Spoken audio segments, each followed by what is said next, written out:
Kanina po ay napanood ko yung statement ni Franco Mabanta ng PGMN kaugnay ng kasong isinampa di umano ng kampo ni Martin Romualdez laban sa kanya for extortion. Pag-usapan natin at himayin ang pahayag na ito ni Franco Mabanta. At the onset, noon pa man sinabi ko, hindi ako naniniwala na dito sa kaso na ito na isinampa laban kay Franco Mabanta ng extortion. Principally because it doesn't make sense. Ano? Bakit ka mag-extort kay Martin Romualdez gayong alam mo na merong isasampa na kaso sa ombudsman laban kay Martin Romualdez? So even if you don't release yung iyong video expose, wala na siyang silbi because there is already a case that has been filed in the office of the ombudsman. So, wala talaga siyang sense. So, this story doesn't make sense at all. So, it's either hindi ako naniniwala na totoong sinampahan ng kaso itong o hindi nag-extort itong si Franco Mabanta, or that the entire scenario of a setup is just, orchestrated. Well, noon pa man sinasabi ko na kahapon lang or the other day, nag-release ako ng video kung paano napapansin natin ngayon that the narrative is now being switched to Martin Romualdez. It's a full-scale assault to Martin Romualdez. Pero sa tingin ko, ang purpose niyan is just to divert the story palayo kay Bongbong Marcos. I even mentioned na si Vico Soto, apparently, parang ginagamit na dito, na i-divert ang storya papunta kay Martin Romualdez. At siya na talaga isasakripisyo just to say Bongbong Marcos. I also told you in that video that even the PGMN story is now being used, I think, to divert the story away from Bongbong Marcos at papunta kay Martin Romualdez.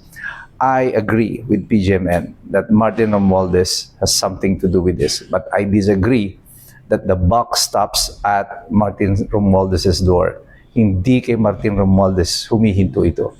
So balit sa ngayon, ang storya ng PGMN, nila Vico Soto, ng mainstream media, ay patungo na doon sa direksyon na ito na sinusuportahan na si Martin Romualdez ay may kagagawa nito. Mababasa niyo ito mismo sa pahayag ni Franco Mabanta na matapos siyang birahin si Martin Romualdez, bigla siyang kumambyo na pagdating kay Bongbong Marcos, sinasabi niya na ang pamilya ni Bongbong Marcos, the first family, is against kay Martin Romualdez. That there is a falling out. Nainis na ang pamilya ng Marcos kay Martin Romualdez. And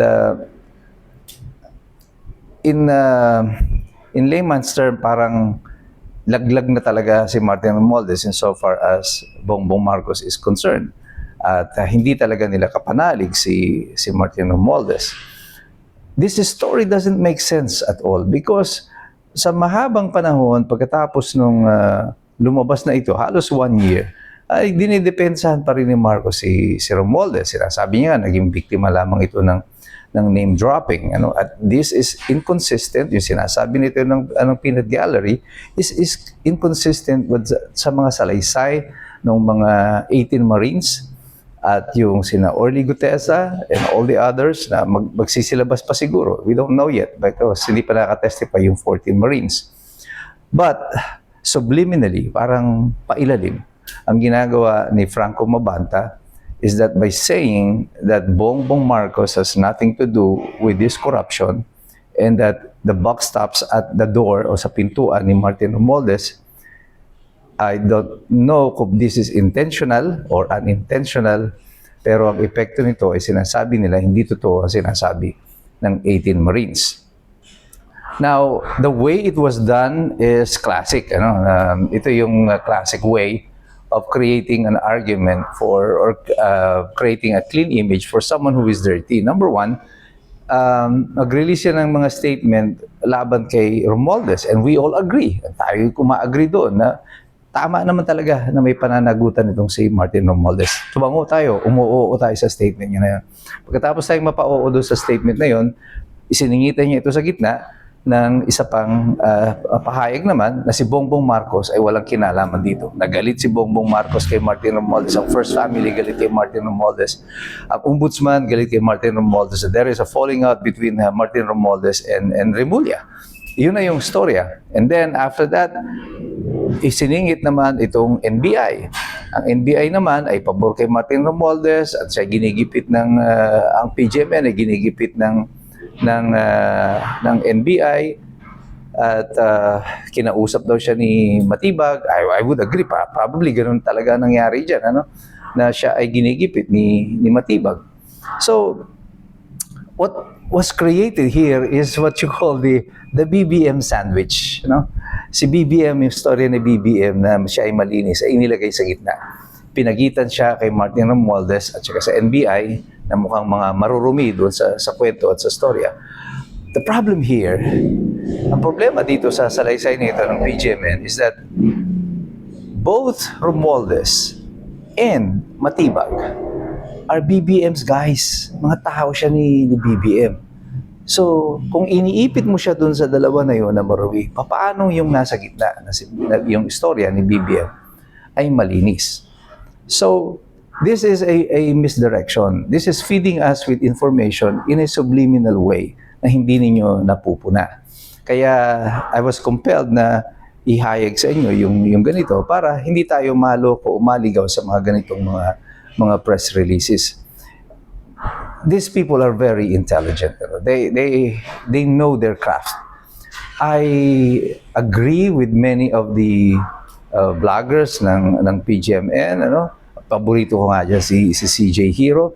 And but you know, PGMN is a business. It is a network that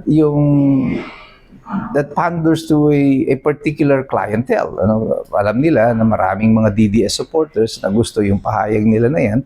At kaya hati yan eh. Meron sila mga DDS, mga vloggers, may pro-administration, may mga anti-woke, may mga woke. Pero it's a mixture of everything. So, insofar as positioning is concerned, they are not really making a clear position on anything. Tama naman ito. This is the role of the media. Just get it out in the open. Let the people decide. But for them to sell this idea to us in a subliminal way na walang kinalaman si Bongbong Marcos dito, yan po ay hindi natin matatanggap. Because it is very clear that all of the people involved here ay mga taong dinipensahan, in-appoint din ni Bongbong Marcos. Imposibleng si Martin Romualdez makakakilos ng sarili niya nang hindi dadating sa pintuan ng Malacanang ang pananagutan. And kaya tayong lahat, dapat tayo maging matalino, ang mga iskumbro, maging masusi kayo. Hindi porkit sinabi na ganito ay papaniwalaan nyo na. Tingnan nyo mabuti kung ano ang mga motibo ng mga taong nagdedeklara nito. Para sa akin, sino man na magsasabi na walang kinalaman si Bongbong Marcos dito at ang Malacanang sa nakawan na nangyari ay nagliligaw sa taong bayan sa tamang direksyon ng paghahanap ng katotohanan. Pero tayong lahat hindi na nila tayo malilinlang sapagkat tayong lahat patuloy na nagmamasid, patuloy tayong nakikilahok, patuloy tayong nag-aaral kasi alam nating lahat mahirap makialam ng taong walang alam. So God bless you. God bless us all. Mabuhay ang Republika ng Pilipinas.